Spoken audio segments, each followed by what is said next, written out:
first to the organizing committee for inviting me to share our research in our laboratory, in our group. And I think it's just the time after Dr. Amar has talked on some strategies. And actually, we listened people from big organizations like ICARDA and CIMIT. And now I will try to figure out how such research is conducted in a university laboratory in a smaller group with a focused target that is actually the salinity tolerance in wheat, and how we try to benefit from recent advances in genomics and wheat. So, just to remind you, Turkey represents 1% of the world population, which is keeps on growing. When I was born, I was born into a world with half of the population now, which is living now, and most probably there will be people here that will see 10 billion people in the world. Although the rate decreases, still every year another Turkeys add up to this population. So I would like to just remind you this and some milestones. Actually, I'm coming from Selçuk University in Turkey, in the very central part of Turkey, where there are some interesting things about that. Some of you may know about the Rumi philosophy in Konya, dwelling dervishes for today's Turkey, for touristic purposes maybe, but Konya is more than that. It's a capital actually, an old capital of Selçuk Empire, and it's still more than that. I will try to take you much back than that, at some 8,000 to 10,000 years ago, where the first, one of the first establishment on Earth, the Çatalhöyük, which is a first city establishment, as archaeology states. At that time, the population was just about 5 million in the world. This is what's estimated. So, there are certain other things related with my home city, Konya, other than Çatalhöyük also. Actually, there are some practices of agriculture nowadays leads to some potholes like we see in the corner here. Some biodiversity related issues like Ovis orientalis, wild sheep living in this territory, even wild horses, Yilka horses still living free in this region. But there is also another thing. The only desertification center or place in Turkey, actually there was a good program running in 60s, and this was stopped there, but still the place is waiting there. So we focus on certain traits related with wheat in the previous presentations. Just to remind, one of them is, for instance, zinc of wild emmer, which is 3 times more from today's durum wheat. So there are traits that are to be followed from, let's say, wild relatives, and our focus is also on this type of research. Wheat has been always a focus in Anatolia. During the Hittite times, this figure represents, again in my region, the god that believed that time, Tarhunta, with some presence from the king of the time of Hittites. What they present is the best they had, and the best was the grapes and the wheat. So wheat is always very important in Anatolia. And coming back to Çatalhöyük, where the first map on Earth was actually drawn in this region, we also had some research from these excavations coming back from 8,000 or 8,400 years from this ancient site. Then we received some seeds and analyzed them molecularly, and we've seen certain different things. These seeds were first characterized as einkorn and emerweed at the excavation site by the ethnobotanists or archaeologists, but later on we found out at the molecular level that actually there were some hexaploid wheat among them, and it is very surprising for us because we weren't thinking that early time there were hexaploid in this region. In this work, actually we analyzed different samples from tumulus all around Turkey, and they are pretty much here shown from different times until the Hellenistic time, but the most important for us is the oldest ones, the Çatalhöyük, the Konya samples, the first ones you see here. What directed us to this research is actually there were some atypical einkorn and emmer grains among the charred grains that were collected from this archaeological site. And this represents some actually information on the first domestication and spread of hexaploid wheat. We use high molecular weight subunit genes of gluten and protein specific for D genome, so we were able to identify this D genome related, so hexaploid origin of these samples. I'll try to go a little bit fast here because my real focus is somewhere else that will follow. So this is the samples, the genome glutenic copies of hexaploid wheat that were retrieved from this Çatalhöyük Konya region.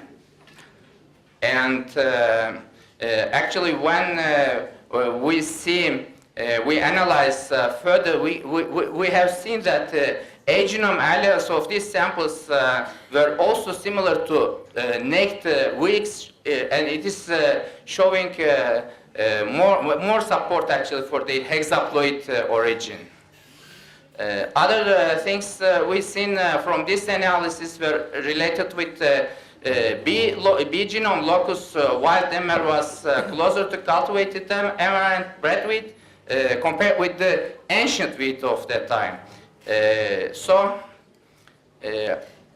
Heron has determined for the first time in eastern Turkey, 1997, a science paper were published by Heron et al. And they determined with molecular methods that the original domestication of einkorn wheat is the Karacadağ region in southern Turkey, and our samples were also supporting this hypothesis also, because some of our samples from central part of Turkey, the Kastamonu region, were also genetically very similar to these Karacadağ samples.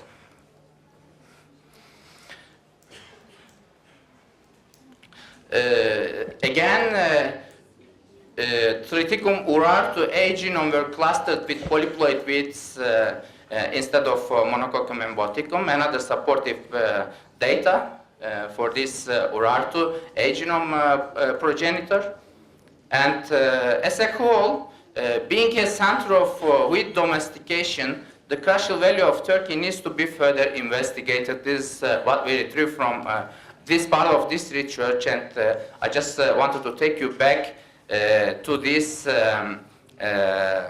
data related with our recent origin. For more information may be found from this PLOS paper published 2 years ago.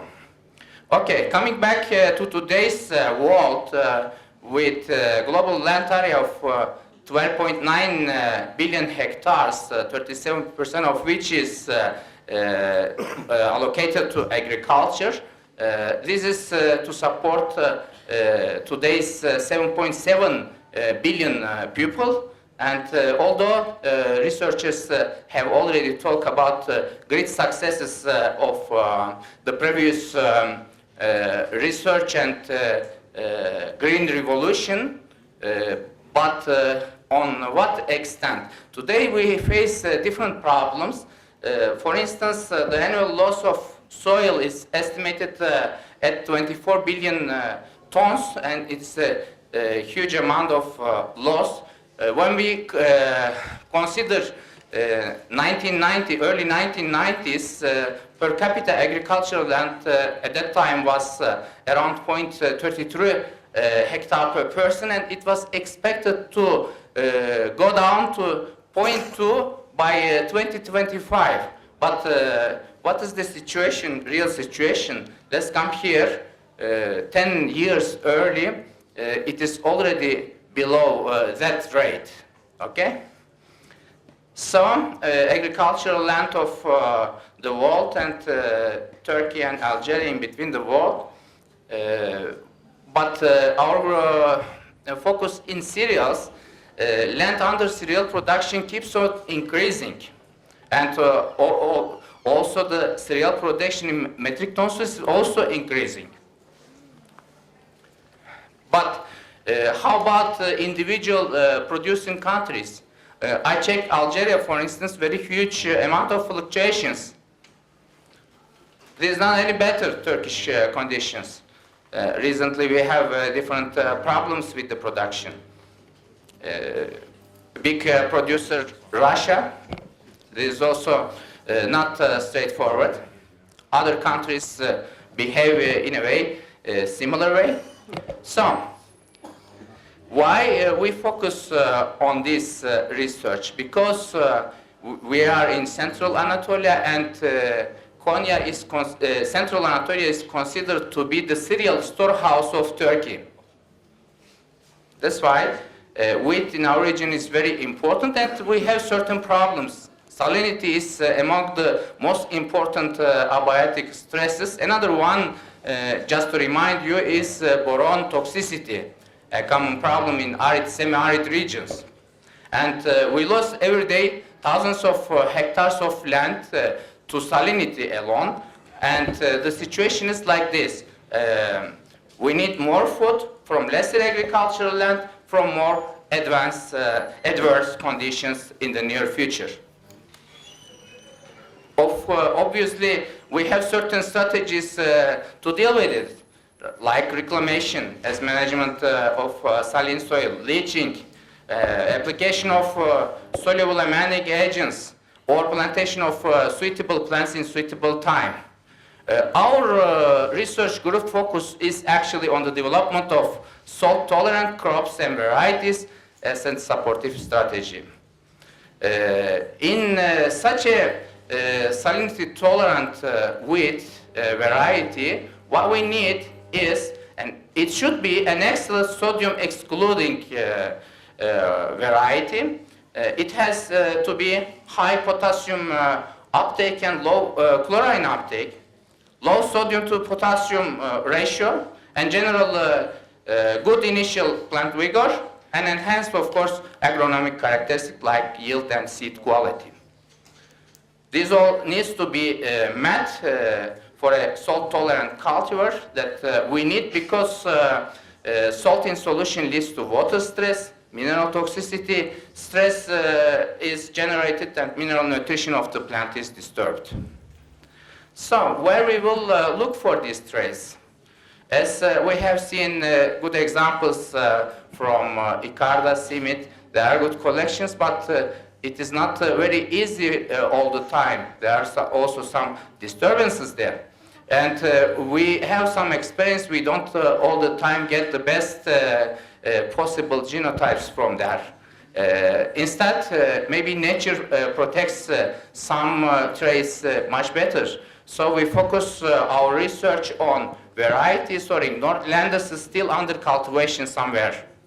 And of course, some not only wheat, relative species and wild relative species also. So we have good example on this. For instance, the grass that you see in this picture actually can tolerate up to 1,000 ppm boron.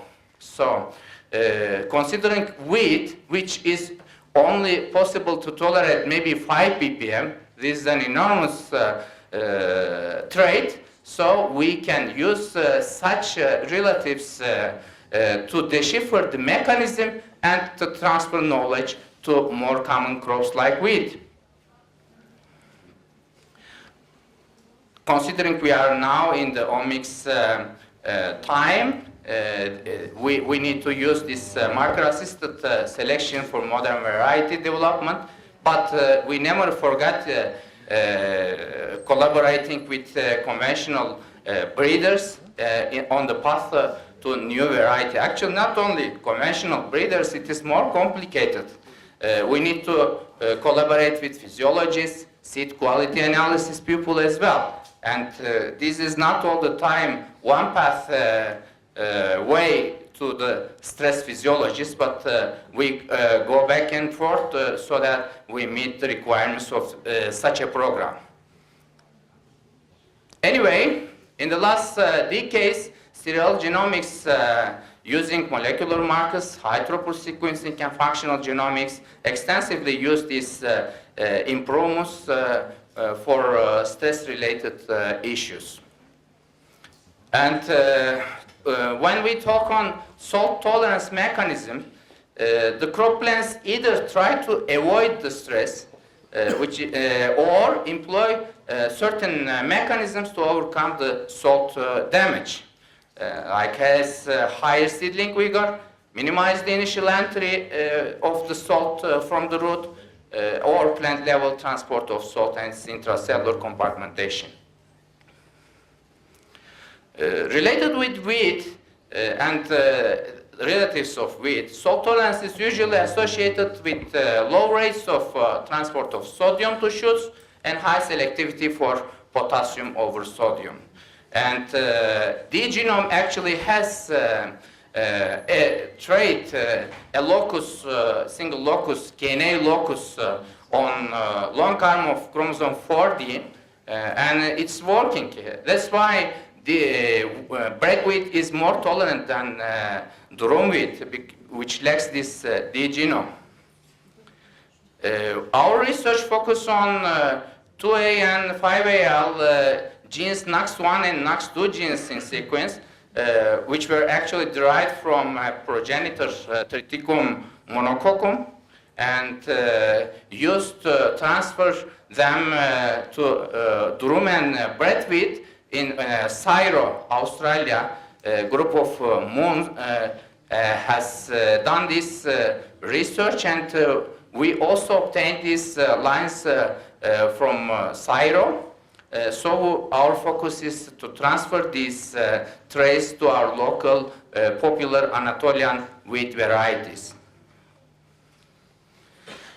What is the characteristics of these traces? They function to exclude salt from the shoots, and actually they are additive to each other and also additive to KNA locus in D genome. So they function in a similar way, And in the field, for instance, NAX1 reduces sodium content in flag leaves to very low concentration, and also reduces sodium in the grain as well. So the initial field trials of Cairo group indicated yield improvement in these lines in saline soil in southern Anatolia, southern Australia, that share actually similar problems with our central Anatolia. So we collaborate with them. That is actually one objective of our study, to transfer these genes to our local varieties. Overall, 10 bread wheat and 6 durum wheat, 16 in total combinations we follow. But we have another actually objective also. We also try to transfer this to one of the old Turkish varieties that was recently found to have an allele that makes it tolerant to boron toxicity. Another Australian group, Professor Tim Sutton's group, have determined by screening different varieties coming from different regions of the world, and they come out with 3 tolerant alleles. You see here, one of them is the allele coming from Anatolia, the bolal. So this is a neglected actually variety. It was popular during 1970s, but due to some other regions like yield penalty, it was neglected in recent years. We have superior varieties. So, many different physiological, biochemical, nutritional analysis need to be done relevant to this research program, and we organized our project into 2 sub-projects. The first one includes the crossing program and marker-assisted selection, and when we enhance the lines, we transfer them to the second sub-project group, and they'll do physiology, elemental analysis, seed quality analysis, etc.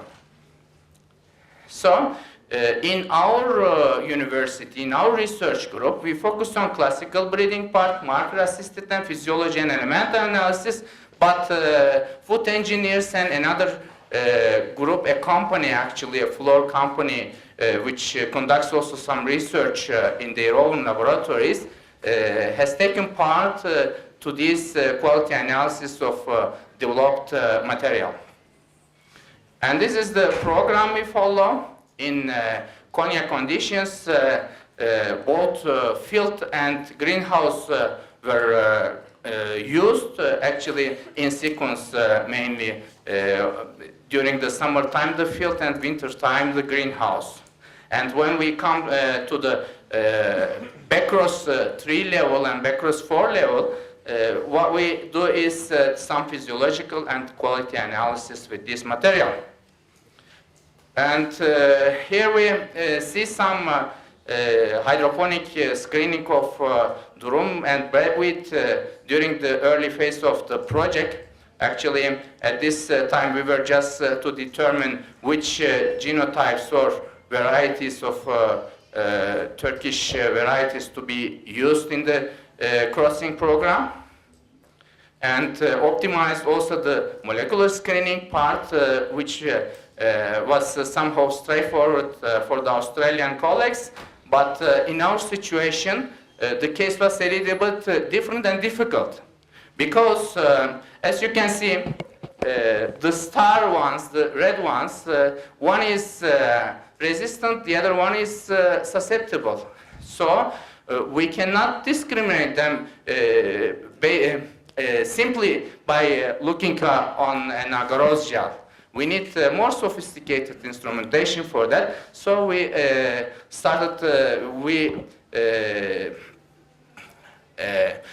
organized some new methods to be utilized for this discrimination. Sometimes only one base pair different, as you can see in the table. The same applies for boron toxicity tolerance. Actually, we optimized for that. And in Turkey, projects usually are supported for only 3 years, whatever the project is. So, in order to catch up with the timetable of the project, we need to usually make preliminary work to prepare at least our material so that we catch with the time. That was actually what we have done for this project also.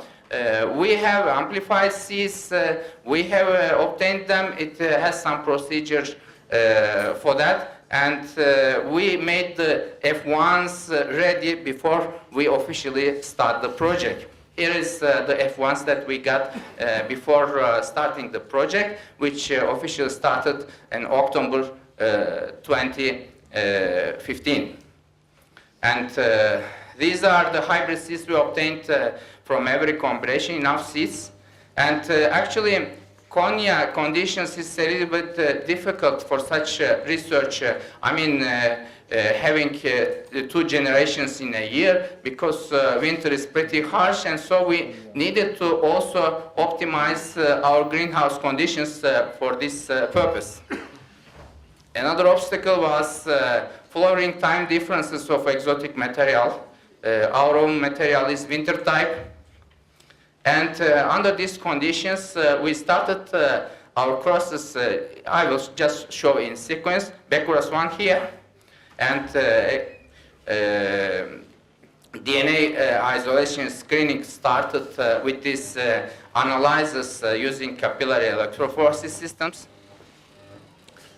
And enough, again, backcross one seed material from every combination. We come to backcross 2 now. But another problem here, because we will now work in greenhouse conditions, we need vernalization. So we need to keep 4 to 6 weeks germinated seeds in a cold room in between maybe 1 to 4 degrees. So another step adds. And actually, we transfer this to the greenhouse in the form of seedlings. And we started looking for the positive within the material. And this is the backcross 2 under greenhouse conditions. And we had, again, enough seeds, hybrid seeds from backcross 2. And now backcross 3 situation, because we wanted to make some additional work related with screening of the material at this stage. So we use both field and greenhouse in these conditions. And starting from sterilization, vernalization steps, field and greenhouse preparation in sequence, and transfer of seedlings, vernalized, and similarly with field preparation, 16,000 plants for this purpose. In a small size or medium sized laboratory, this is a huge work. And DNA extraction and analysis of 2,500 DNA samples, and selection of positive ones, destroying the negative ones. Third backcrossing in greenhouse during 2017, and similarly backcrossing in field. Another thing I should say, there is also a need for manpower. A number of students involved in this, they learned how to do this castration and crossing, and they help for this purpose. So harvesting at backcross 3 stage in both greenhouse and field, and preparing for the next step. Everything goes like this and straightforward until the backcross 4 step. Okay. But there are also some biotic stresses, and maintenance sometimes is not that easy. And here from backcross 4 preparation and crossing and harvesting of backcross plant. Why I've shown this, all these pictures? Because there's actually a huge amount of work here, about 10,000 tests for this purpose up until now. And now we are at this stage during the summer 2018. Several seeds actually were expected at this stage, almost finished. And we done the similar work, we analyzed them, and transferred them to the field, labeled them for DNA isolation, started isolation procedures and proper maintenance. And but at that time we observed a heavy attack of aphids, and at the end we got no seeds. So, don't worry, we have a B plan. Of course, we lost only one term, okay? Because the early spring rains lasted too much, longer than usual for our conditions. There was, we were late, and there was a heavy aphid attack, all accumulated, and we got nothing, no seed from this field experiment. So we are now using the backup seeds both in greenhouse and in the field. I will just show you a few pictures. But actually, at the same time, we started collecting some other new material also, because breeding, either it is molecular breeding or classical breeding, it always needs new input. So we started working on this also, some hydroponic trial work related with physiological analysis and screening for sodium chloride treatment. And here is this from this experiment, just view for some analysis. I'm not going to go into any detail at this stage. Related with enzyme antioxidant analysis, how this material is behaving, and optimization for new material related with marker-assisted selection. Of course, we were expecting to do the quality analysis with Becros 4 seeds, but because there was a problem in the field, we shifted to Becros 3 seeds and started certain analysis of quality analysis in the laboratories of this second sub-project. And this is the timetable of our project, almost finished, but we need to repeat this last term. Now, what is we are doing is this kind of research in hydroponic system, greenhouse system for salinity and boron toxicity tolerance of these enhanced lines. And during this year, we will continue doing this kind of work related with the elemental characteristic, protein characterization, measurement of some physiology and biochemical parameters. Two MS students are conducting, it is a new picture from greenhouse, treatment with salinity and boron toxicity, and they are going to make basic analysis related with basic parameters as well as certain enzyme antioxidant activity analysis. Most probably will finish during summertime. And some other expected work from this work. Okay, major problems we encountered from this research. One is there was a huge difference among the material in terms of flowering times. That's why we needed to make the plantation in 5 different times. And another thing, Konya conditions is very harsh for winter greenhouse studies. It comes up to -20s, and we need to keep the inside temperature maybe around 15 degrees, so it is not that easy. Certain biotic stresses encountered all the time. We need to be very careful on this. And there will be also some very unexpected fluctuation of weather conditions, so we cannot do much about it. We need to keep backup seeds carefully. We needed to improve our capacity in terms of genotypings. We need to increase our capacity in terms of extraction, quality analysis of DNA.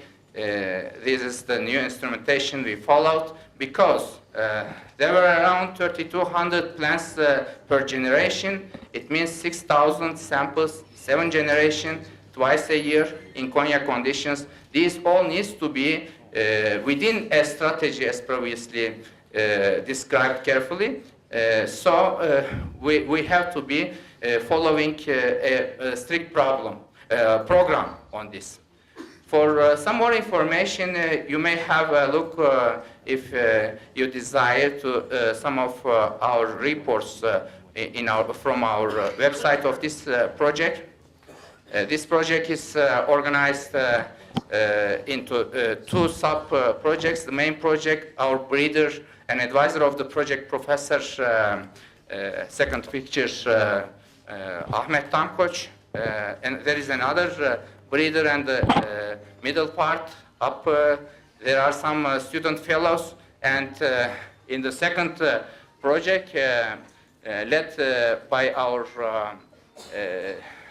food engineer related with quality analysis, Professor Gezgin is conducting elemental analysis work.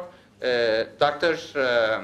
Hamurji is conducting physiology analysis, and another quality analysis person from food engineering department and the industry at the same time. And all the statistical analysis is conducted by Professor Kaish from the third institute. I would like to thank also TÜBİTAK for financial support of this project. TÜBİTAK is the Scientific Council of Turkey. Mainly we get funding from this institute, and this is a view from our group, from Greenhouse, and thank you for listening.